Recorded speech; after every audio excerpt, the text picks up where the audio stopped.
بسم اللہ الرحمن الرحیم۔ السلام علیکم۔ آمدی صاحب کے ساتھ سوال و جواب کی نشست میں خوش آمدید۔ تو ہمارے پاس اس فہرست میں کی ترتیب میں جو پہلا اس وقت نام ہے وہ ثاقب خان۔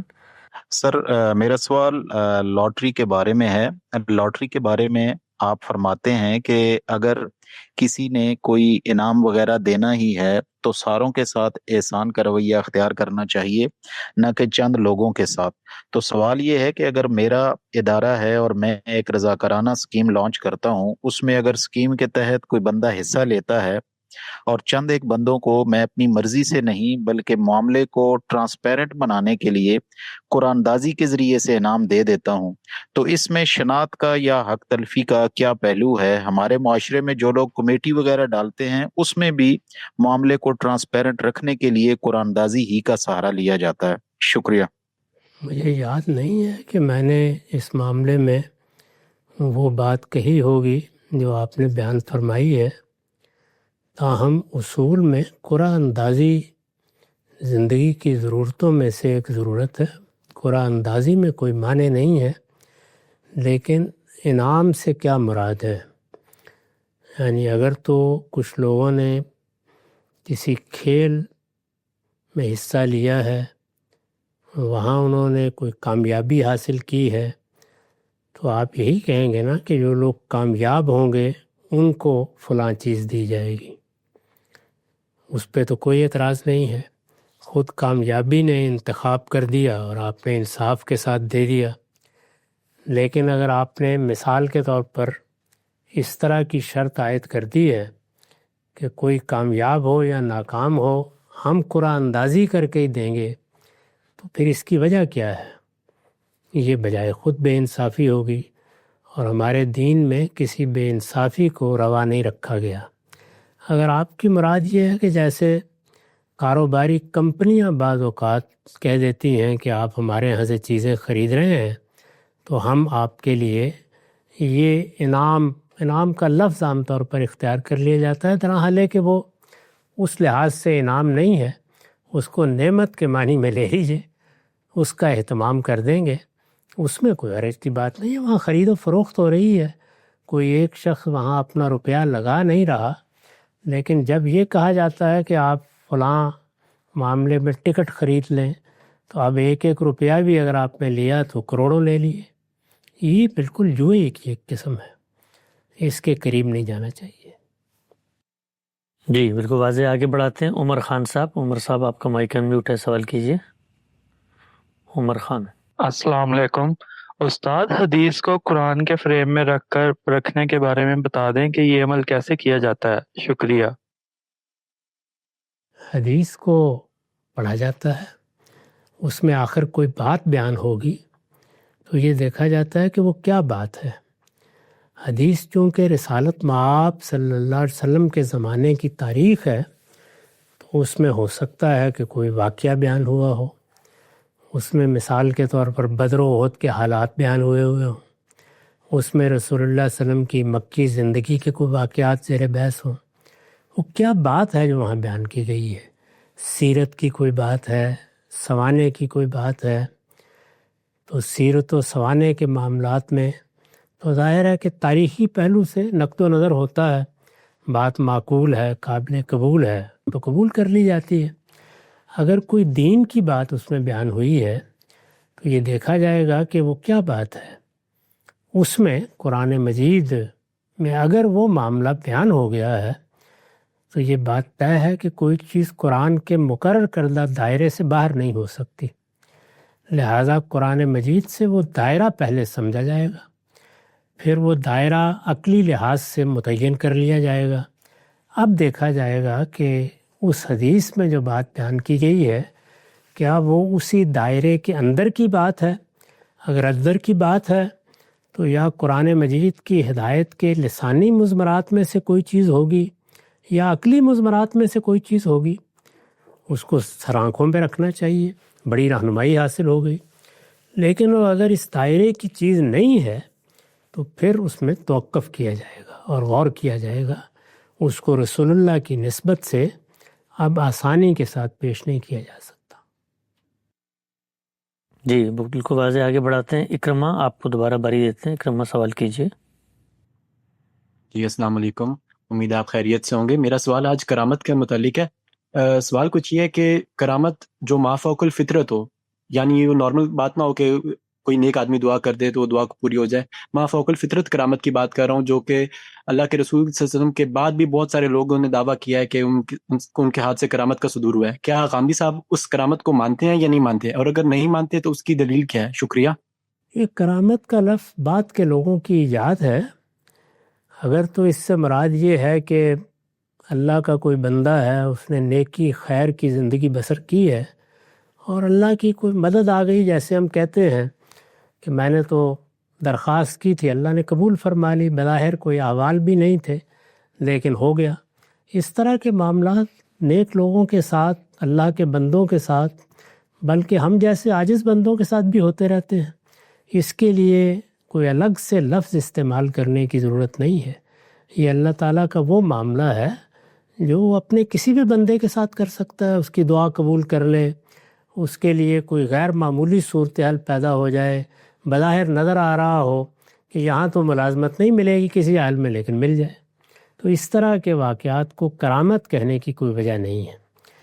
اللہ تعالیٰ کی طرف سے جو چیزیں خرق عادت کے طور پر ہوتی ہیں، ان کے لیے ہمارے ہاں دو الفاظ ہیں، ایک آیت اور ایک معجزہ۔ معجزہ بعد کے متکلمین نے اختیار کیا ہے، قرآن میں اس کے لیے آیت کا لفظ استعمال کیا گیا ہے۔ اس طرح کی خرق آیات کا ظہور صرف اللہ تعالیٰ کی طرف سے ہوتا ہے، یہ کسی بندے کا کام ہی نہیں ہے، اللہ تعالیٰ کی طرف سے اس کا ظہور ہوتا ہے، اور اللہ تعالیٰ ہی بتاتے ہیں کہ میں نے یہ فلاں بندے کے لیے معجزہ صادر کر دیا۔ چنانچہ سیدنا مسیح کے معجزات قرآن میں بیان ہوئے ہیں، رسول اللہ کے معجزات کا ذکر بھی روایتوں میں آتا ہے۔ سیدنا موسیٰ کے بڑے معجزات تو خاص اہتمام سے بیان ہوئے ہیں، بلکہ یہ کہا ہے کہ ہم نے ان کو 9 نشانیاں دے کر فرعون کی طرف بھیجا تھا۔ یہ خرق عادت معاملات ہیں۔ پیغمبروں کے بعد کوئی وجہ نہیں ہے کہ اس طرح کے معاملات ہوں یا کسی شخص کے ہاتھ پر نمودار ہوں۔ اس کے بعد ایک ہی چیز رہ جاتی ہے، وہ نفسی علوم ہے، جس کے عاملین ہوتے ہیں بہت سے لوگ، وہ ہمارے ہاں کے صوفیہ میں بھی ہوتے ہیں، وہ مسیحی متکلمین میں بھی ہوتے ہیں، وہ ہندو یوگیوں میں بھی ہوتے ہیں۔ تو وہ علم کے اظہار کے طریقے ہیں، اس کا کسی کرامت کسی معجزے سے کوئی تعلق نہیں ہے۔ قرآن نے دونوں کو الگ الگ بیان کیا ہے، یعنی پیغمبروں کے ہاتھ پر خرق عادت اس طرح نمودار ہوتے ہیں کہ کوئی پیچھے علم نہیں ہوتا، کوئی قد و کاوش نہیں ہوتی، کوئی تیاری نہیں ہوتی، کوئی مراقبہ نہیں ہوتا، کچھ نہیں ہوتا، یعنی وہ کسی علم کا ظہور نہیں ہوتا، اللہ ان کے ہاتھ پر ایسی کوئی خرق عادت چیز ظاہر کر دیتے ہیں۔ اور نفسی علوم میں مہارت ہوتی ہے، کام کیا جاتا ہے، پھر وہ مہارت پیدا کر لی جاتی ہے۔ اس کی آخری انتہا قرآن میں بیان ہو گئی ہے کہ سیدنا سلیمان کے پاس ایک ایسا شخص بھی تھا جس کے پاس اللہ کے قانون کا علم تھا، وہ ملکہ بلقیس کے تخت کو چشم زدن میں اٹھا کے لے آیا۔ اب ہم جانتے ہیں کہ کم و بیش 1500 میل کا فاصلہ ہے، تو اس لیے نفسی علوم کے ذریعے سے ایسی بہت سی چیزیں کی جا سکتی ہیں۔ پرانے زمانے میں نفسی علوم کے ماہرین تھے، اب بھی خال خال مل جاتے ہیں۔ ہمارے زمانے میں مادی علوم نے یہی حیثیت اختیار کر لی ہے، تو ہم بھی اب دیکھیے کہ یہاں بیٹھے ہوئے ہیں، لیکن علم کی وجہ سے یہ بات آپ بھی سن رہے ہیں اور مجھے نہیں معلوم کہ کہاں بیٹھے ہوئے سن رہے ہیں۔ جی اگلا سوال ہے یاور جاوید صاحب۔ یاور صاحب آپ اپنا مائک انمیوٹ کیجئے گا۔ یاور جاوید۔ وعلیکم السلام۔ جی میرا سوال یہ ہے کہ کیا ایسی اسکرین پہ اسلامک کنٹینٹ دیکھا جا سکتا ہے جس پہ کوئی گندگی لگی ہو، جیسے کبھی لیپ ٹاپ کے سامنے زور سے بولنے سے منہ سے چھینٹے لگ جاتے ہیں، کیا یہ گناہ ہوگا؟ نہیں بھائی، ان کو آپ نے خواہ گندگی کیوں قرار دے دیا؟ تو انسان ہے، انسان کے ساتھ یہ چیزیں لگی ہوتی ہیں۔ البتہ یہ ہے کہ فی الواقع کوئی گندگی غلاظت لگی ہوئی ہے تو اچھا بعضاؤ کا آدمی اس کو ویسے ہی گوارا نہیں کرے گا، کجا یہ کہ وہ لگی رہے اور آپ دیکھتے رہیں۔ تو اس کے لیے ایک فتویٰ پوچھنے کی ضرورت نہیں ہوتی۔ انسان کو اللہ تعالیٰ نے صفائی، تطہیر اور پاکیزگی کا ذوق دے کے بھیجا ہے، بس اس کا لحاظ رکھنا چاہیے۔ جی آگے بڑھاتے ہیں۔ شیراز علی اگلے ہمارے ساتھ موجود ہیں۔ شیراز آپ سوال کیجئے۔ السلام علیکم سر، شیراز علی بات کر رہا ہوں. ایکچولی میرا یہ سوال تھا، میری شادی کو 8 سال ہو گئے ہیں، ہم نے کافی علاج کروایا، ہماری اولاد نہ ہوئی اور ہم نے ایک بچہ اڈاپٹ کیا.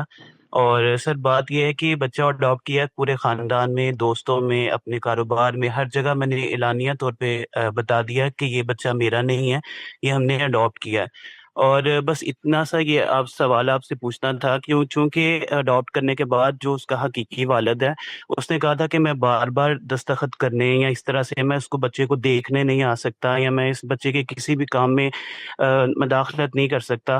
تو اس کا جو ولدیت کی جگہ پر نام ہے، میں صرف فارمیلٹی کے طور پہ کیا میں اپنا نام لکھوا سکتا ہوں؟ کیونکہ مجھے یہ ڈر ہے، خوف ہے کہ کل کو مطلب وہ مجھ سے بچہ واپس نہ لے لے، اور میرا مطلب ہے کہ کوئی اس چیز کا مجھے کوئی مطلب کہ وہ میرے سے بچہ نہ لے لے اور میرا کوئی نقصان نہ ہو جائے. اور کیونکہ میں نے اس کے نام پہ کوئی پراپرٹی، کوئی جائیداد وغیرہ بھی کرنی ہے، تو مجھے یہ ہے کہ کہیں وہ لالچ میں آ کے مجھ سے بچہ واپس نہ لے لے. تو کیا میں صرف فارمیلٹی کے طور پہ، یعنی نیت میری یہی ہے کہ وہ بچہ میرا نہیں ہے، میں نے اڈاپٹ کیا ہے، جی میرا واضح حقیقی سوال بچہ واضح. نہیں ہے، لیکن صرف ڈاکومنٹیشن.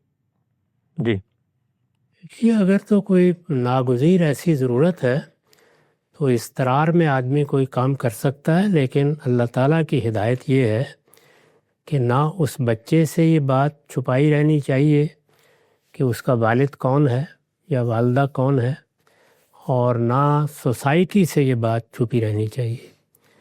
یہ اس بچے کا حق ہے آپ کے اوپر، اس کو ہر حال میں بالکل واضح ہونا چاہیے.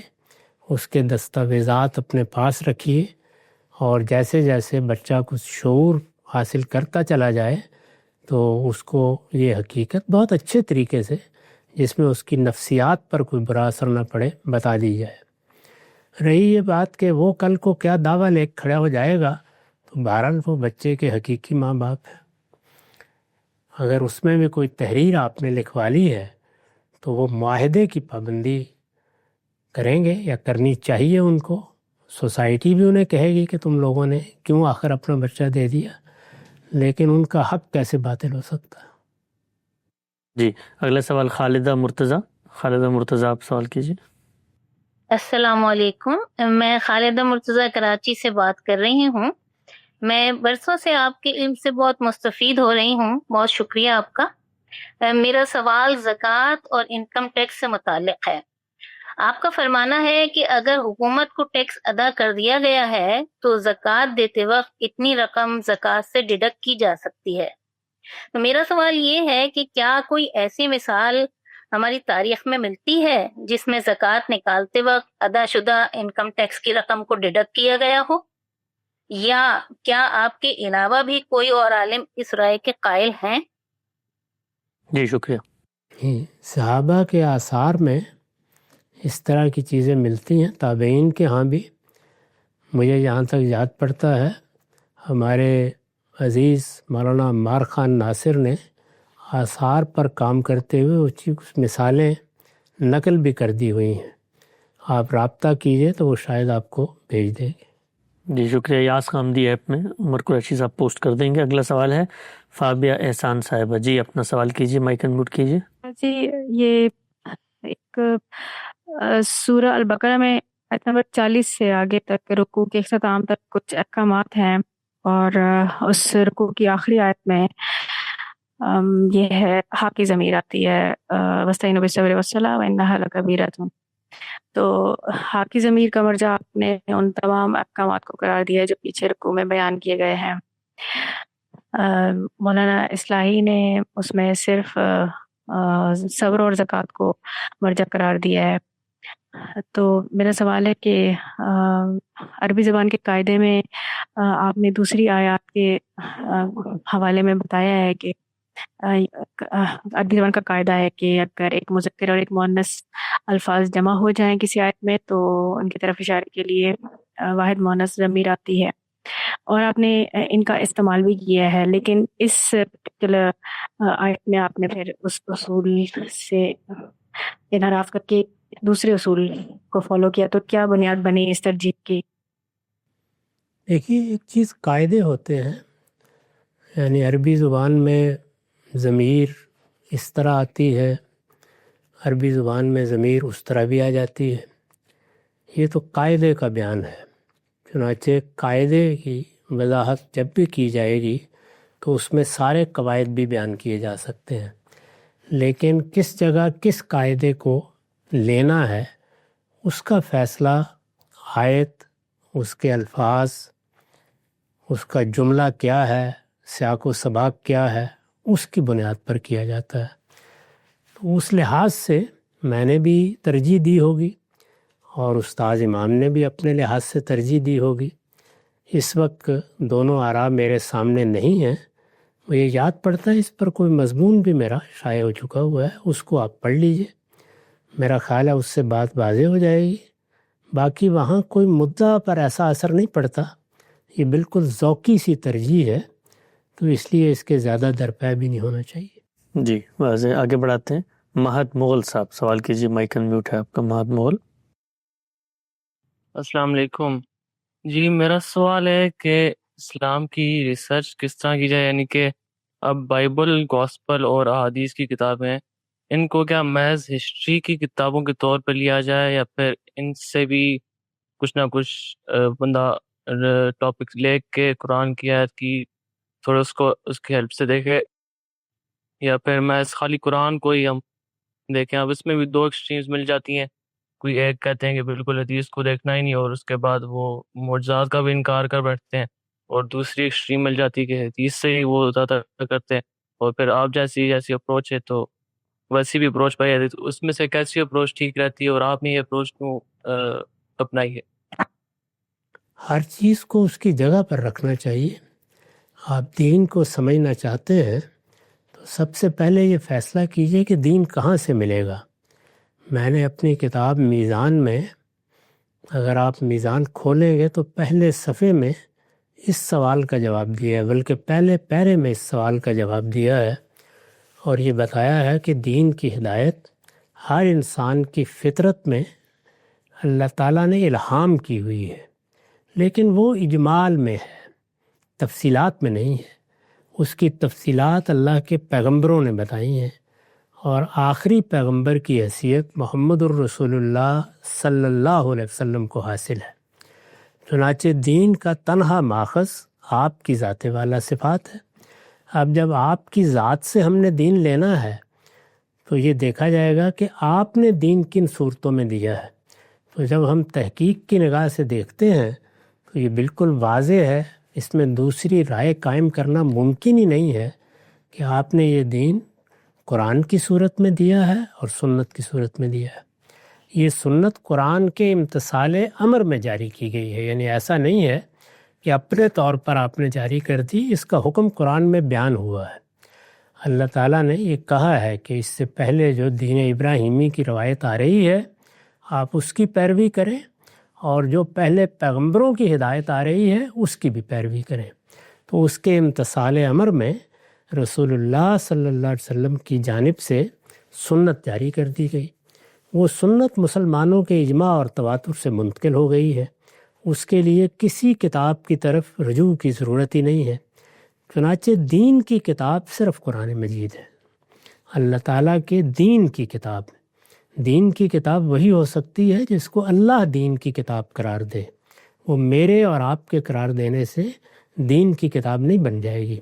ہم جو کتابیں لکھتے ہیں وہ دینی کتابیں ہیں، یعنی دین سے متعلق کتابیں ہیں، وہ سیرت کی بھی ہو سکتی ہیں، تاریخ کی بھی ہو سکتی ہیں، وہ دین کی شرح و وضاحت کی بھی ہو سکتی ہیں، وہ تفسیر کی بھی ہو سکتی ہیں، وہ دینی کتابیں ہیں۔ ان سے لائبریریاں بھری پڑی ہیں، آپ پڑھیے ان کو، لیکن دین کی کتاب اللہ کی کتاب قرآن مجید ہے۔ تو قرآن مجید کو بنیاد بنا کر اور سنت پر عمل کرتے ہوئے آپ ہر چیز کو پڑھیں۔ آپ بائبل کا مطالعہ بھی کریں، خود قرآن بہت سی جگہوں پر بائبل کے واقعات کی طرف اشارہ کرتا ہے، وہ چاہتا ہے کہ وہاں بائبل کو دیکھا جائے، ان کا حوالہ دیتا ہے۔ اسی طرح قرآن مجید زمانہ رسالت کے واقعات بیان کرتا ہے، وہ واقعات قرآن میں تاریخ کے طریقے پہ بیان نہیں ہوتے، بالاجمال بیان ہوتے ہیں۔ قرآن میں سورہ انفال واقعہ بدر پر تبصرہ کرتی ہے، سورہ آل عمران میں احد کے واقعے پر بڑا مفصل تبصرہ نقل ہوا ہے، سورہ احزاب میں جنگ احزاب کے واقعات زیر بحث آئے ہیں، حنین کے واقعات زیر بحث آئے ہیں، بعض جگہوں پر محض نام لے لیا گیا ہے اور اشارہ کر دیا گیا ہے، ان کی تفصیلات کے لیے آپ زمانہ رسالت کی تاریخ کی طرف جائیں گے۔ زمانہ رسالت کی تاریخ کا مستند ترین ماخذ حدیث ہے، اور اس میں ہمارے محدثین نے بڑی محنت کر کے وہ کتابیں مرتب کر دی ہیں۔ تو یہ صحیح طریقہ ہے، ہر چیز کو اس کی جگہ پر رکھیے، یعنی جب دین کا فیصلہ کرنا ہے تو وہ قرآن و سنت کی بنیاد پر ہوگا، لیکن تفصیلات، تاریخی واقعات، رسالت مآب صلی اللہ علیہ وسلم کے سوانح، آپ کا اسوہ حسنہ، آپ کے معمولات، آپ کی عادات، ان سب چیزوں کی تفصیلات جاننے کے لیے تاریخی کی کتابیں کھولی جائیں گی، سیرت اور تاریخ کی، تو ان میں حدیث کی کتابیں سب سے زیادہ مستند ذخیرہ ہے، ان کی طرف میں بھی رجوع کرتا ہوں، آپ کو بھی رجوع کرنا چاہیے۔ تو یہ صحیح طریقہ ہے۔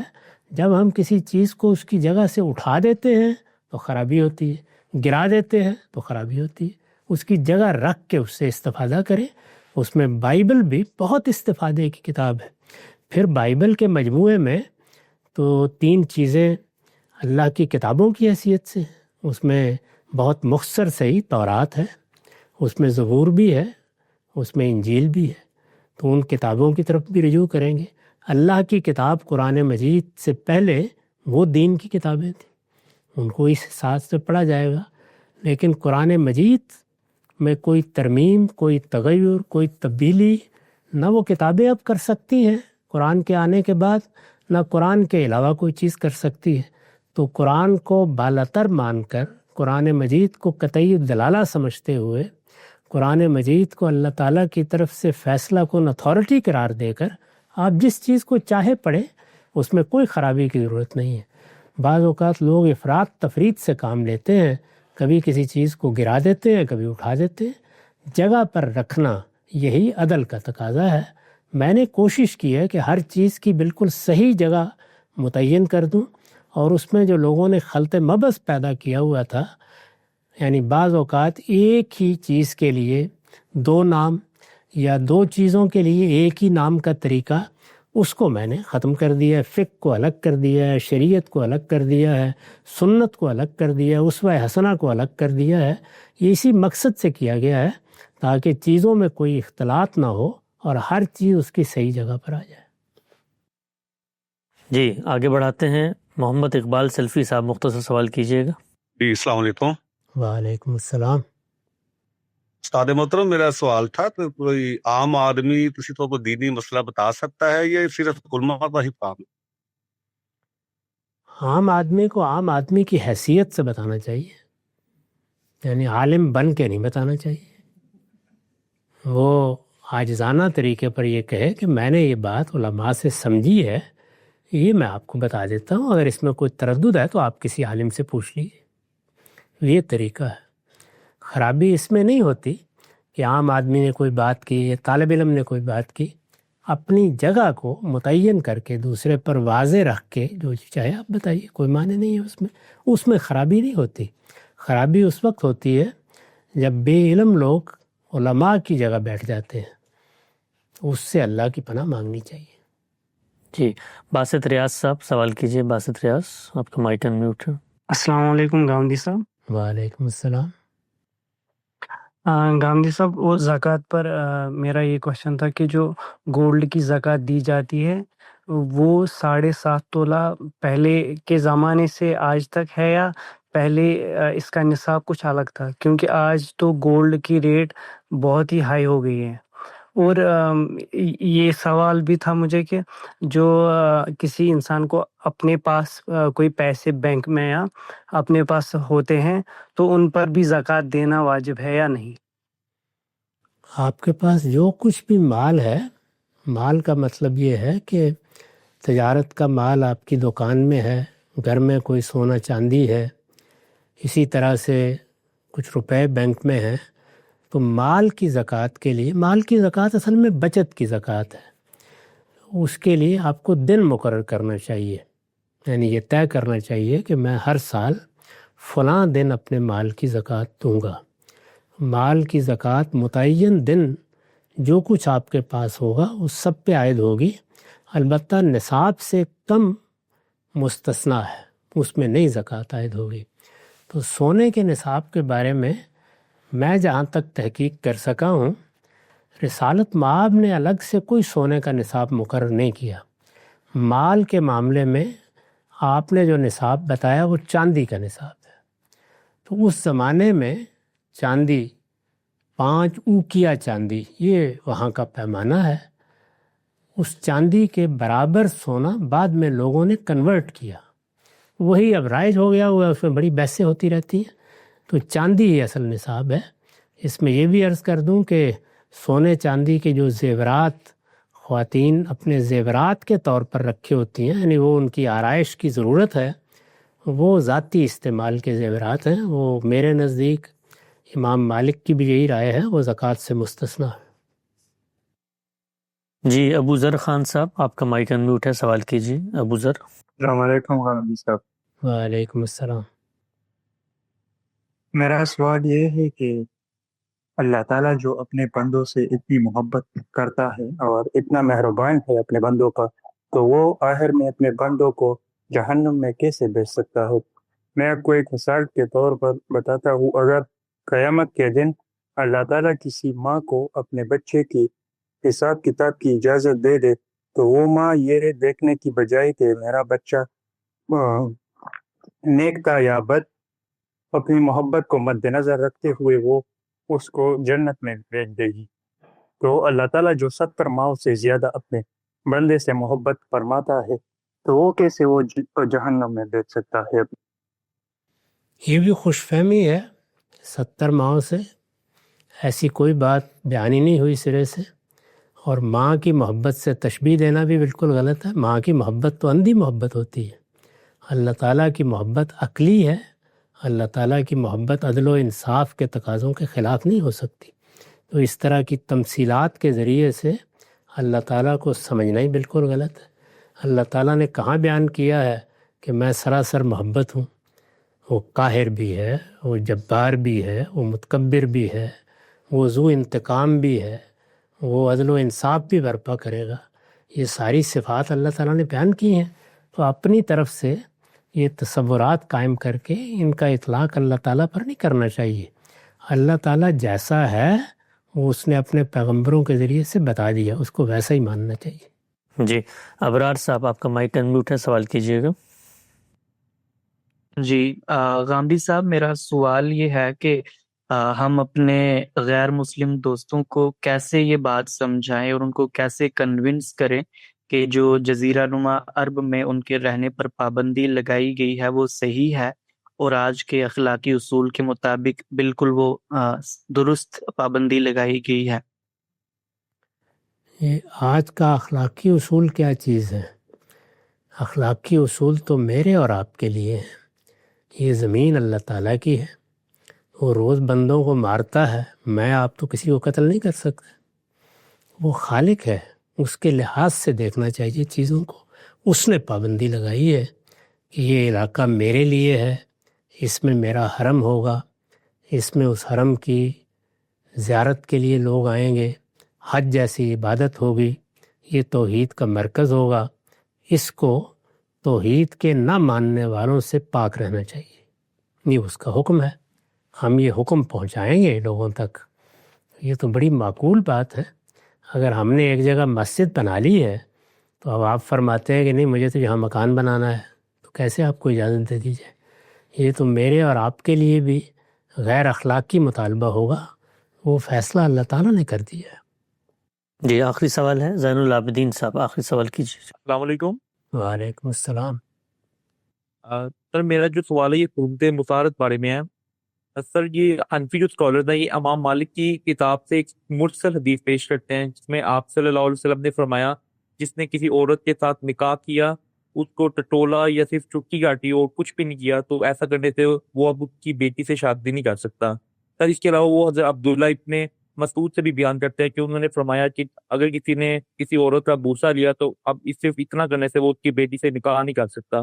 سر وہ اس بیس پہ کہتے ہیں انفی اسکالرس کے اب کوئی بھی لڑکا چاہے وہ ایک اجنبی عورت ہو یا رشتہ دار عورت ہو اس کو صرف شہوت کے ساتھ ٹچ کرے تو ایسا کرنے سے اس کی بیٹیاں شادی کے لیے اس کے لیے حرام ہو جاتی ہیں۔ اس طرح کی چیزوں میں اللہ کی کتاب بالکل واضح ہے، وہاں پر رشتوں کی حرمتیں بیان ہو گئی ہیں، بس وہی حرمتیں ہیں، ان کے علاوہ کسی چیز کو اس طرح کے منطقی تقاضوں کے تحت حرام نہیں کیا جا سکتا۔ البتہ یہ گناہ کی باتیں ہیں، ان پر لوگوں کو توجہ دلانی چاہیے۔ بہت شکریہ تمام حضرات کا، انشاءاللہ اگلے ہفتے دوبارہ ملاقات ہوتی ہے۔ اللہ حافظ۔